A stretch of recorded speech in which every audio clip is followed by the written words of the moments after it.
all his sickening cant of honesty and truth into a bond with me to prevent a marriage he affected to dislike, and when I had redeemed my part to the spirit and the letter, skulked from his, and brought the match about in his own time, to rid himself of a burden he had grown tired of, and cast a spurious lustre on his house? I have acted,' cried Mr Haredale, 'with honour and in good faith. I do so now. Do not force me to renew this duel to night.' 'You said my wretched son, I think,' said Sir John, with a smile. 'Poor fool! The dupe of such a shallow knave, trapped into marriage by such an uncle and by such a niece. He well deserves your pity. But he is no longer a son of mine. You are welcome to the prize your craft has made, sir.' 'Once more,' cried his opponent, wildly stamping on the ground, 'although you tear me from my better angel, I implore you not to come within the reach of my sword to night. Oh, why were you here at all? Why have we met? To-morrow would have cast us far apart for ever.'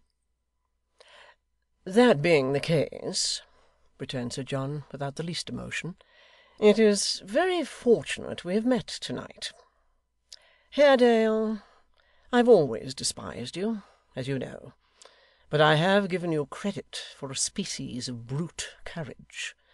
For the honour of my judgment, which I had thought a good one, I am sorry to find you a coward.'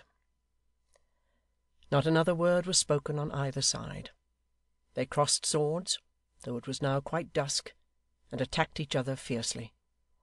They were well matched, and each was thoroughly skilled in the management of his weapon. After a few seconds they grew hotter and more furious, and pressing on each other inflicted and received several slight wounds. It was directly after receiving one of these in his arm, that Mr Haredale, making a keener thrust as he felt the warm blood spurting out, plunged his sword through his opponent's body to the hilt. Their eyes met, and were on each other as he drew it out. He put his arm about the dying man, who repulsed him feebly, and dropped upon the turf. Raising himself upon his hands, he gazed at him for an instant, with scorn and hatred in his look. But, seeming to remember, even then, that this expression would distort his features after death, he tried to smile, and, faintly moving his right hand, as if to hide his bloody linen in his vest, fell back dead, the phantom of last night.